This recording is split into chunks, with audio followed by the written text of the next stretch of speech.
Hey guys, it's Teddy. Carol and I had a great day today. We went hiking up at Lafferty Ranch on the east side of town. Beautiful piece of property, pretty much abandoned ranch, no structures, lots of water, especially with all this rain, just springs oozing out everywhere. Fascinating topography, just this beautiful, magical piece of property that we get to hike on and be docents and lead other people on hikes for the town. And I did a little bit of layout on our front steps. I don't know if you can see through the window. I'm ripping out the front staircase, our 1900 Victorian. The staircase is kind of a cheap add-on staircase that someone did, probably 1980s. And it's rotted out, number one. And number two, it didn't look quite right. We remodeled the whole house except for that staircase. And that staircase will really make this house look finished. So I'm getting ready for some concrete work down there, adding some concrete steps, and it's going to be I'll put together a video of the whole project. It's going to be pretty sweet when it's all done. And I'm spending a bit of time on my own spiritual awakening and spiritual connection. And what that means to me is surrendering and really getting into flow. As I find myself still in my body, there's a struggle of wanting to control what's going to happen next, control, like survive well. Like, oh my God, what do I got to do next to survive well? I've spent my entire adult life, like, what do I got to do next to achieve and succeed? And here at 60, I'm going to be 61 next month. I mean, at some point, either you let that shit go or you just die with it. And I don't know. I would think it would be so easy for me to let it go now and be done with it. But I'm still in the midst of surrender. And so my journey is just totally surrendering and opening up and letting go my guardedness, my defensiveness, and my need to control what's going to happen next. And it's just amazing because all of us have these memories in our body.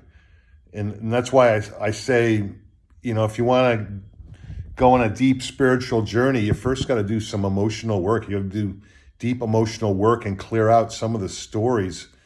Because the deep emotional work for me is not thinking about childhood traumas or childhood baggage or family or ancestral baggage. You can think about that stuff all day long. It's not going to make a damn bit of difference.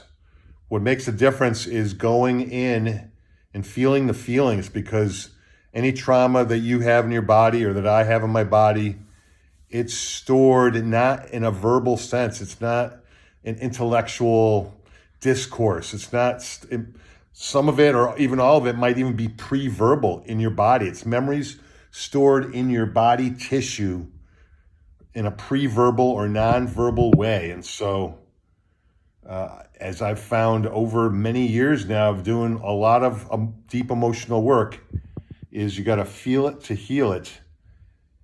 And I'm noticing as I intentionally go deeper and deeper spiritually and intentionally building my spiritual connection, that the same thing is in my body. There's a reluctance, there's a hanging on, there's a fear, there's a holding back, there's a meanness to me being me and protecting myself and what's in it for me, and am I going to make it, and am I going to be financially where I want to be? And am I going to be socially where I want to be? And am I going to be physically healthy the way I want to be? And I mean, the answer to all those questions, this is the crazy thing, is no. In the end, none of us makes it. None of us survives. We all crumble to dust. And I don't care how big of a financial kingdom you've built for yourself or how many friends you've got or how buffed out your body is, the whole enterprise crumbles into dust and you end up rotting in the ground or being burned up into ashes or whatever it is.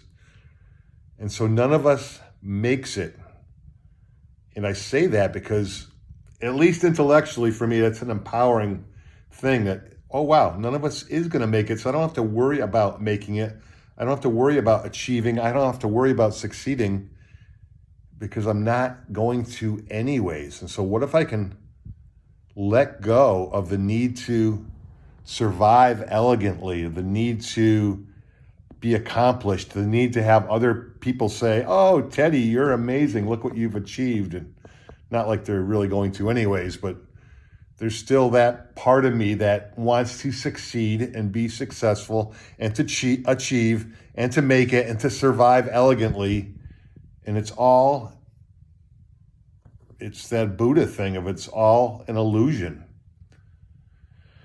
And so, yeah, I mean, even just saying this with you right now, it opens up my chest and lets me relax. And so I'm consciously in a place of shifting myself, and it's slowly taking my grip off the steering wheel of a vehicle. I'm not even steering anyways. I can slowly let go of the grip on the steering wheel of life because, as it turns out, I'm not driving this thing. I've got no control. I may get killed in a hit and run tomorrow. I may live for another 40 years, but in either case, there's an ending to it. It's all out of my control. And so I say that in an empowering way. And so I invite you to consider that for yourself. The way I'm considering it for myself is, can I take my hands off the steering wheel?